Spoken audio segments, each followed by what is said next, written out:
Okay, welcome back. Last time we dealt with the remainder of the battle facilities. Well, we showed off the rest of the battle facilities of the battle frontier, and made our way to the resort area. So, first of all, what's up here? A somewhat impressive villa. Let's check this out, because honestly, this is a feature of the game that I've never really interacted with much, and I don't think it really even has much use. But just to get a little bit of dialogue and text, because it turns out that this guy's giving us this villa for free, because the original owner is actually one Mr. Stephen Stone, who came to Sinnoh, gathered all the rare stones he wanted, and just kind of left. And then just left the house to this one kid, who didn't really have any use for it. But hey, free house, I guess.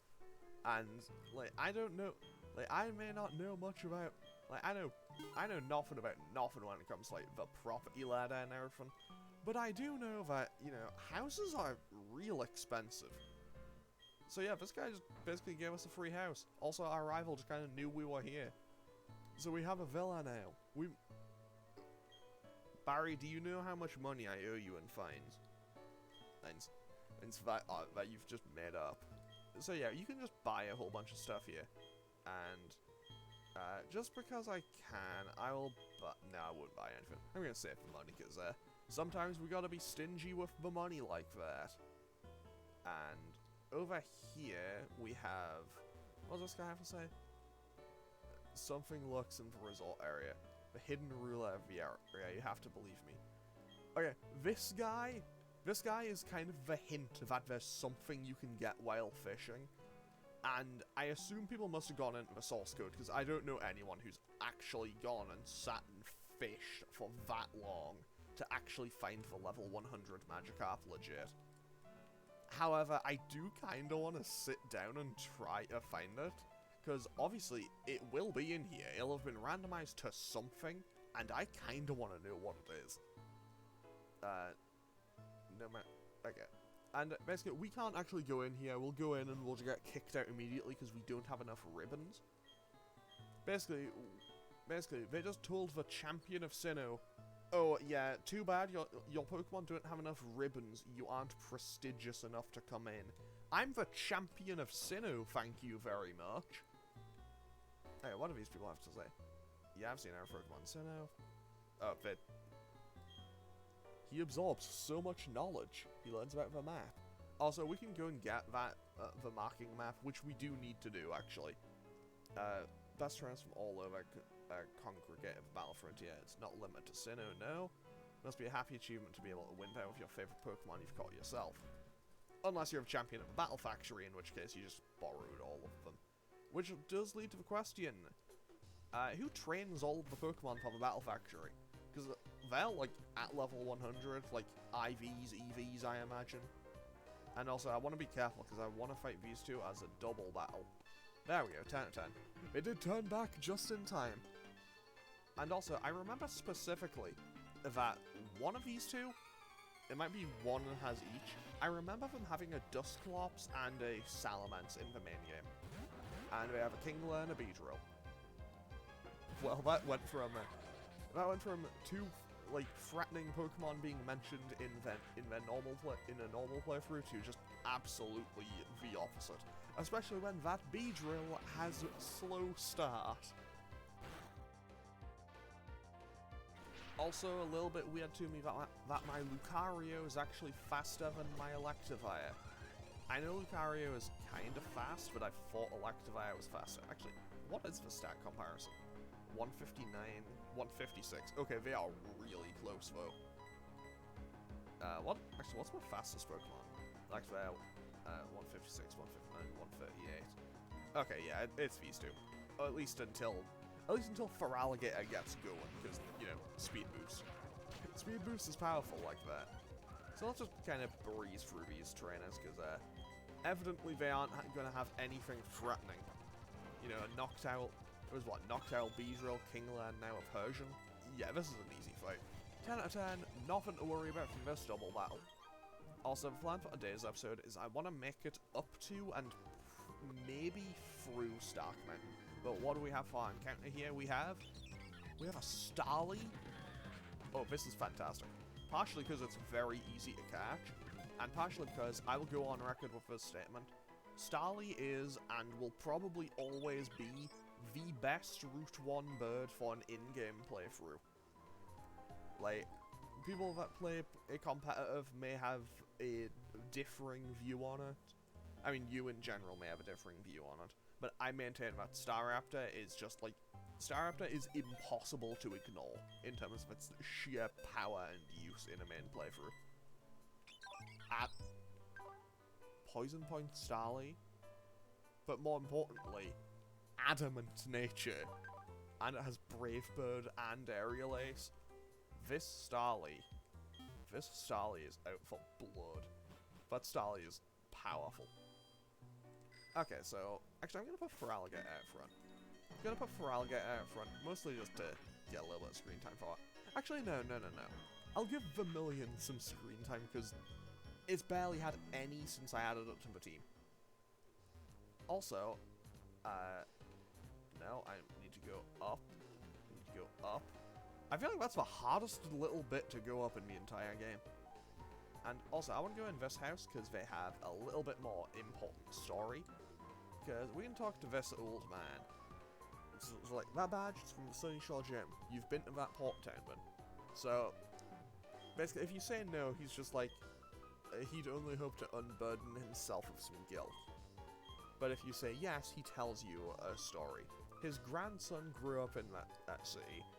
Worn down by trying to live up to his parents' expectations, he found refuge in tinkering with machines. He wonders even now if he should have taken him in and raised him himself. He's not certain if that would have been a good choice. Don't think anyone could say. And judging basically from what you gain from talking to other people in Sunny Shore, basically this guy is Cyrus's grandfather, and you can also figure that out by just looking at these books. Difficult books, Machines and Their Constructions, The Mechanism of Perfection, Mind and Matter, The Presence of Spirit, Space and the Galaxies, The Beginning of Space, Beyond Time and Space, and What is the Space-Time Continuum. Like, yeah, this guy, like, that guy we just talked to is absolutely 100% Cyrus's grandfather. And, yeah, like, it's kind of interesting just, oh, we found Draco play. It's kind of interesting to see just, like, how many people are, like, kind of close to Cyrus as a character, and just, like, and how pretty much they all are left with the thought of just, like, maybe I should have done something. Like, maybe I should have done something, and maybe he would have ended up not the way he was. Oh, we got a Butterfree! Oh, I love Butterfree. Butterfree is so cute. I love Butterfree. However, Butterfree is also, I should probably swap out, actually.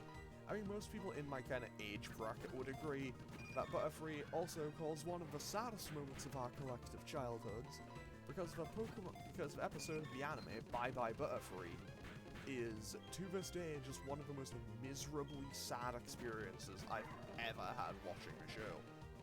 Because, well, it's the episode where Ash, like, it's the episode in which Ash lets Butterfree go, and it's so sad.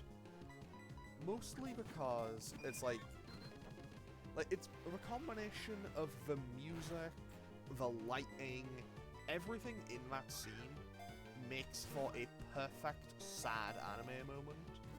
And then you get the montage of just, like, all of Butterfree's basically the greatest hits.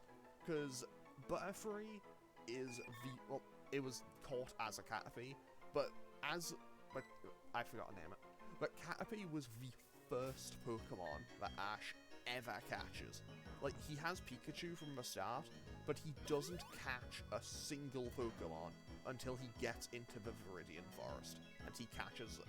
And that is where he catches his Caterpie. And I think it's within, like, 2 episodes it's actually become Butterfree. And honestly, that Butterfree might be one of the MVPs of his team in Kanto. And it is genuinely just, like, I haven't watched that episode in probably like 15 years.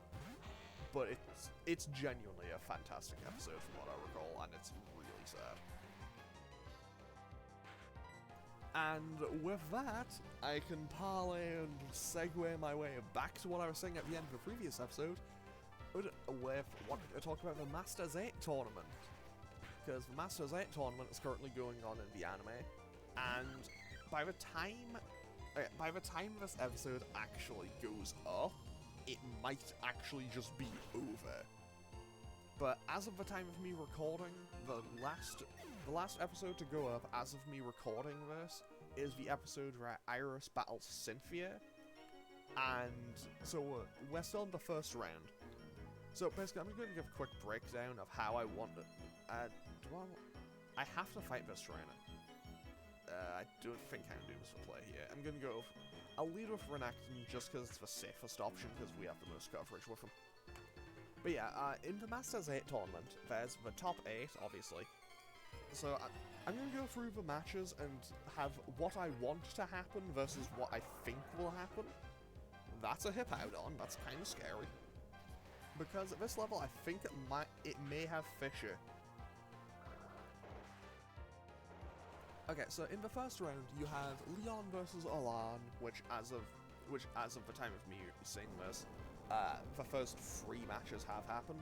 So I expected Leon to win, and lo and behold, Leon won. Second match, that was too much damage. Second match, Diantha battles Lance. I fully expected Lance to win via shenanigans, but I was so happy that Diantha actually won. Then, round 3, I fully expected Cynthia to win. Like, I didn't pay attention to what was coming in, I'll swap to Venom off. But I really wanted Iris to win. Basically, oh, so just a Glade, we're fine. This may actually be a bad idea, so I'm gonna swap.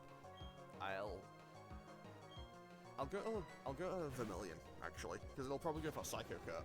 If I protect, and I know it'll be loafing around because Glade has Druid. But yeah, basically, if I was to just... Okay, what I thought would happen, what I think will happen for the Masters 8 tournament, for the whole tournament is Leon beats Alan, Lance beats Diantha, Cynthia beats Iris, Ash beats Steven, Ash beats Cynthia, Leon beats Lance, Leon beats Ash. That's what I think will happen. Or at least thought would happen for the first 3 matches, because they've happened over time. What I want / wanted to happen is Leon beats Alan, Diantha beats Lance, then I wanted Iris to beat Cynthia, Ash to win, then obviously I knew Ash versus Leon is like the foregone conclusion that that's the ending. But like, that's how I wanted the first round to play out. And okay, I'm just gonna say this. I want Ash to win. I want him to win that final match so much. Because for so long, we've memed on him. We've memed on him for being the joke of the protagonist who always manages to lose. But it's like, I want him to win. Like, I don't know, I feel like if he finally wins, like if he wins the Masters 8 tournament, I feel like there'll just be a cathartic moment. We just found a team for Absorb, which has Overheat.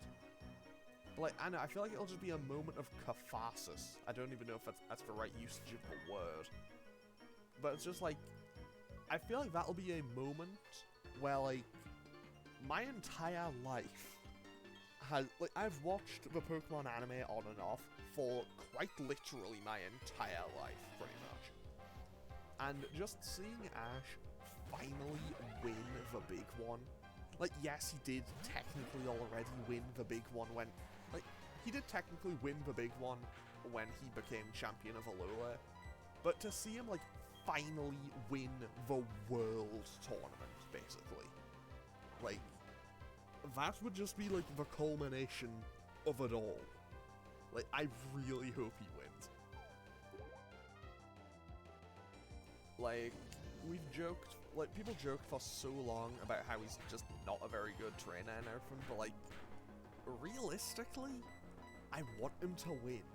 Like, I want that boy to finally be able to claim he was the very best like no one ever was.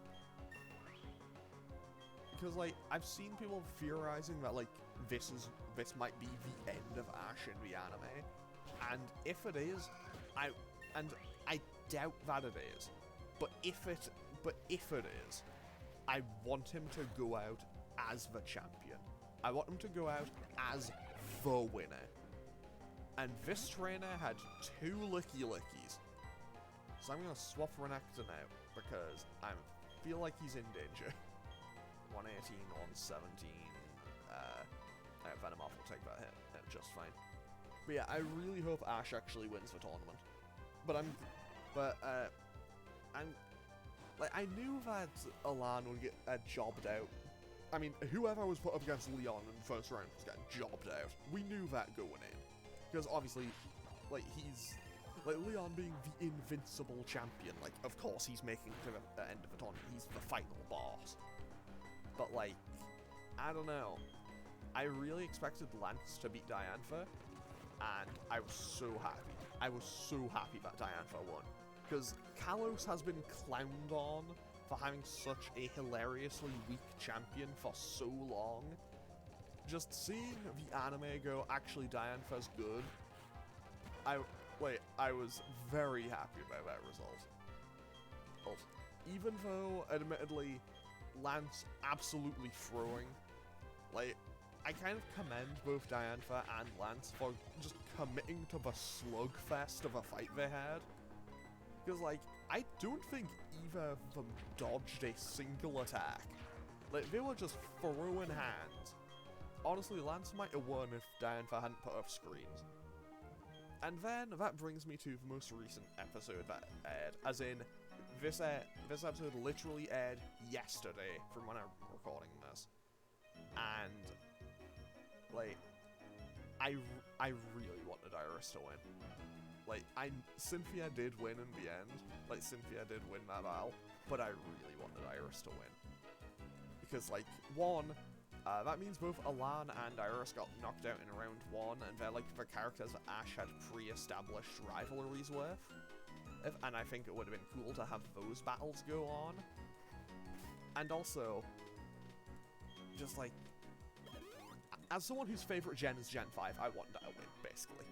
But also, I would just like to take the copium for a moment and say, actually though, yeah, she lost, but she didn't rely on any gimmicks at all.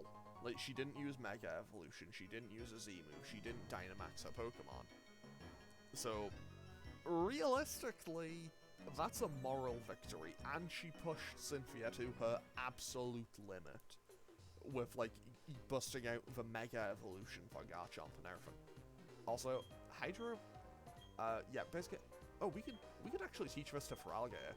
Let's have a quick look at what it is. Let's see, what can we teach Feraligatr here? Normally it would be Hydro Cannon. It is, oh, it hasn't actually randomized, okay. But yeah, I was disappointed but not surprised by the result of Cynthia and Iris's battle. And I need to turn off one of these settings in the next playthrough where it's just like ban bad items for pickups. Yes, ban bad items, because I've found so much mail and berries, it's inconvenient and annoying. But yeah, like, I really wanted her to win. Like, I knew she wouldn't. But honestly, part of me wanted her to win because she's my big favorite, because Unova is my big favorite region. And also, another part of me wanted her to win just to see the Sinnoh fans have a meltdown. Just the idea of Cynthia losing. Just like, the idea of Cynthia losing probably would have made people so mad. And I would have loved to have watched that happen. And also, on top of that, that's another reason why I want Ash to beat Leon at the end. Because just imagine the meltdown. And also the sheer levels of hype people will have if Ash actually beats Leon. And also, I chose to battle the wrong trainer. I picked a fight with the wrong person right now. Because that is a Palkia. And Palkia can murder probably my entire team. So I'm gonna have to play this careful. That's Lucario dead. Well, there goes the last bastion of the old team. Farewell, Lucario. You did good, buddy. Okay, can I just punch out that dragon? Punch that Kyogre out. Okay, what's up next? A Metagross? A Metagross? Jeez. But yeah, I really want Ash to win the tournament. I kind of doubt he will, but I hope he does. Wait, what's this guy's last Pokemon? A Lumineon. This man had a Palkia and a Metagross, and he ends on a Lumineon. Oh, also, one thing I did notice during the Masters 8 tournament is what are going on with some of these movesets. Cynthia's Milotic has one of the worst movesets I've ever seen. It had, like, Disarming Voice, Hydro Pump, Iron Head. Like, one, why are you using Iron Head on your Milotic? And two, why Disarming Voice? Like, if you needed a move to counter dragons, it can learn Ice Beam. Like, Ice Beam is right there. Like, I don't know, I shouldn't question it. It's for animation reasons, I know, but still. So the part of me that, like, wants to have good movesets is screaming at that point. It's just like, why? Why do you have garbage movesets? Do you not want to win? Oh, also, I'm gonna be totally honest. While I'm rambling about Masters 8 tournament, I'd kind of fallen off the Pokemon anime. I'd heard the Sun and Moon anime was really good, but never watched all that much of it. But, like, Ash's team is kind of ridiculous now.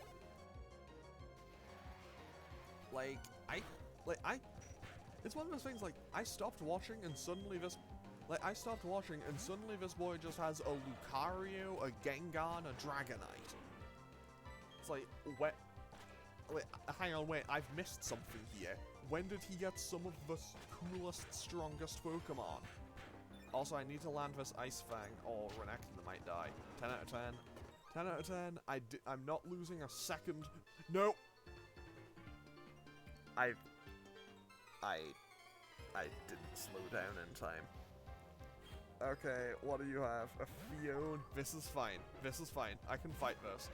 I can fight a Fione. This is okay. But yeah, from what I've seen, the animation is, like, really nice in Pokemon anime.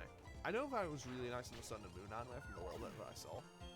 Also, that's another thing about the Masters 8.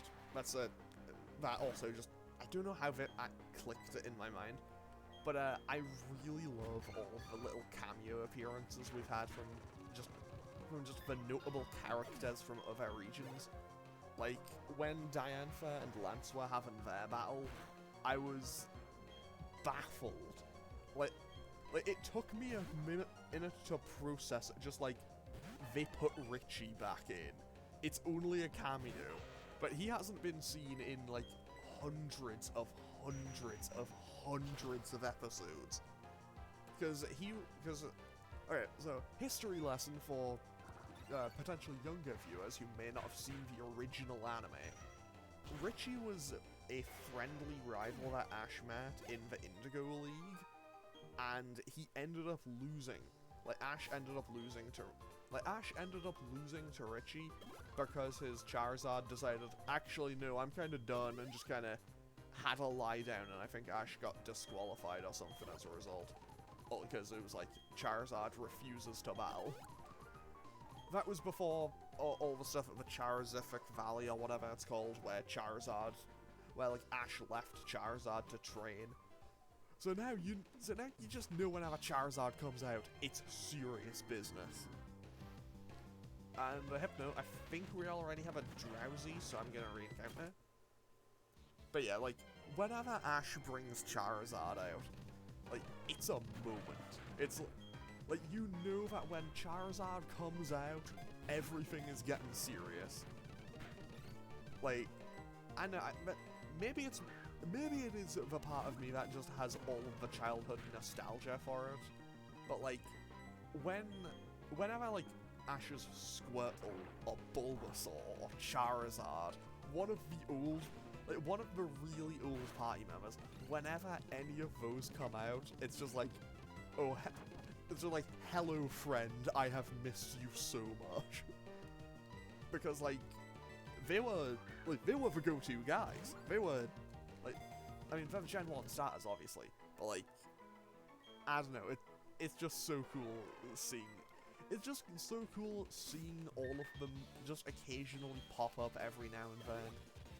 Also, I know while I mentioned Richie turning up as a cameo. I do like how they also included, I think they're called Jimmy, Marina, and Vincent for the Johto representatives. I do kind of call into question one of them for Diantha though. Like, I know he appeared in whatchamacallit, in the X and Y anime, but I think Sawyer should have turned up as a cameo for Steven. Not because he's related to Hoenn, but because Sawyer actually works with Steven. It would make more sense. And this guy has a level 70. I don't think I should be on Stark Mountain yet. You know what? No. We're gonna hold our ground. We have choice specs, we have adaptability. He had one Pokemon, that's why it was level 70. And I nearly just ran right into them. I'm gonna fight them anyway, but still. But yeah, I don't know. The entire Masters 8 tournament so far has just, it's kind of just been like a wonderful trip down memory lane, in addition to having really nice animation, and I don't know, I haven't actively watched the Pokemon anime for a very, very long time, but just seeing all of the cameos and all of the new just seeing all the characters and everything, it's genuinely great. Like, I've really enjoyed watching it so far, and I know the tournament's only been going on for 3 episodes, and I'm getting this excited about it. Also, here is our rival in Crash Awake. I know he doesn't fight us right now, though, so I'm very happy about that. But yeah, now we can head on up to Stark Mountain. Actually, are we already on Stark Mountain? I don't think we... Yeah. Also, this is where your rivals... Yeah, I'm his apprentice, totally. And Crash Awake's just like, kid, I don't remember ever accepting this. If it's wrestling moves, I can show you all you like, though.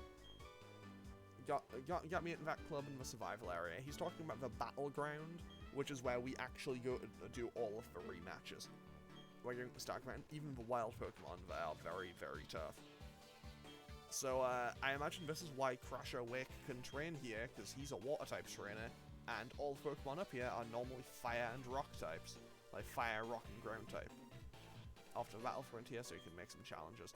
I wonder if Barry, like, I wonder how well he does there. Also, another kind of weird thing is, Cynthia got no cameos, I don't think. Actually, no, she has Vulcan and Flint, and... Yeah, she got cameos from Vulcan and Flint and Paul and his brother, but it's like, where were the others? Where was Barry? Where was Dawn? Where was Kenny? Where was Nando? Where was Zoe? Like, all those characters that were relevant to the Pokemon anime.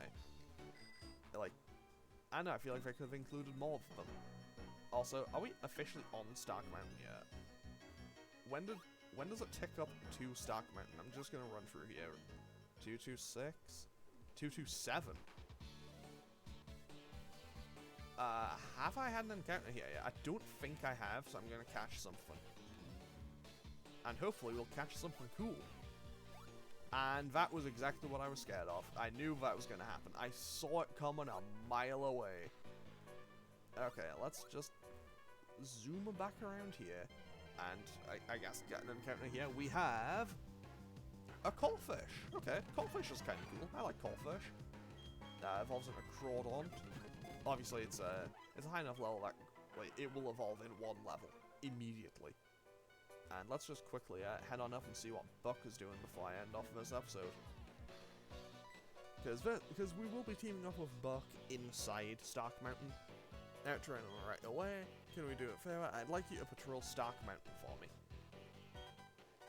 Deep inside is a rock called the Magma Stone. It keeps a Pokemon asleep. And that Okay, so basically this ties in to... Oh, he's on his way to Pokemon Center, okay. Basically, we just need to head on over to Stark Mountain. And pretty much what's going on here is Team Galactic are having their, like, final operation here. And also, on top of that, this is where we get introduced to Heat Rain. And I'm not disappointed. I'm not disappointed that I got Coldfish and I could have had Ampharos. I'm not disappointed. I'm a little bit disappointed. Okay, I'm gonna probably make my way up to Stark Mountain and then I'll go through it in the next episode. Okay, this guy meditated under a waterfall to hone his strength. Okay, cool. What Pokemon do you have? A Starmie? I can Bug Buzz this. Doesn't have Psychic because it's a Stone evolution that doesn't have access to TMs. 10 out of 10. Venomoth does great work. Butterfree comes in. Vermilion can handle this. And well, you can see by the levels. The people may only have like 2 or 3 Pokemon each, but they are like on level with me. Oh, and here we are on Stark Mountain. Do I have any repels? I hope I do. I should have some repels. I have 1 there. Basically, what I want to do is actually keep... Actually, I don't think there's any way I do this. Yeah, I think I can't actually force it to that point. Also, I do have Rhyperior here, so I can actually Rock Climb. I think that... Okay, I don't know why, but I was pretty sure there was like a sheer drop where like you use Rock Climb to come down, and then there's a trainer immediately there that you couldn't see. What's this? An Ether. Okay. I want to at least get into Stark Mountain, I think. Or at least up to it. Because we will see the Team Galactic head on in soon. And, well, from there we have a final interaction with a couple of them. And also Karen, I don't know how to pronounce it, has his one and only, like, story thing in this game where he does anything. What's this guy say? Oh, he's actually a trainer. I don't know why I'm surprised, but, like, I know, he seemed like he was stood kind of out of the way for a trainer. Okay, Trainer Darian with a Ledian. A level 68 Ledian. That is a very, very dedicated man. To train a Ledian to level 68 and to immediately get roasted by a Houndoom. Okay, let's run through. Oh, 10 out of 10. We didn't actually get an encounter. Also, kind of cool that we found a Never Melt Ice like on the volcano. But yeah, there's Team Galactic heading on into Stark Mountain. Because they just need... Can that old guy really take over? Can he replace Cyrus? Yeah. They... Basically, even the grunts aren't really a fan of Charon. They don't like him. And rightfully so, he's kind of the worst, as we'll see when we head on in. However, what I'm actually going to do is save and end off today's episode here. And honestly, in between episodes, I'm probably going to go and drop Lucario off. Because obviously it's dead now, so... A tragic loss, but a tragic loss, an avoidable loss, but one that's unfortunately happened. I should have known that Palkia would have had it. I should have known Palkia would have Earth Power. That is entirely on me. But anyway, I'm going to end off today's episode here, and I'll probably go back, heal, drop Lucario off, and then just start the next episode back here. So I'll hopefully see you all in the next one, where we'll actually be heading into Stark Mountain. Okay, later.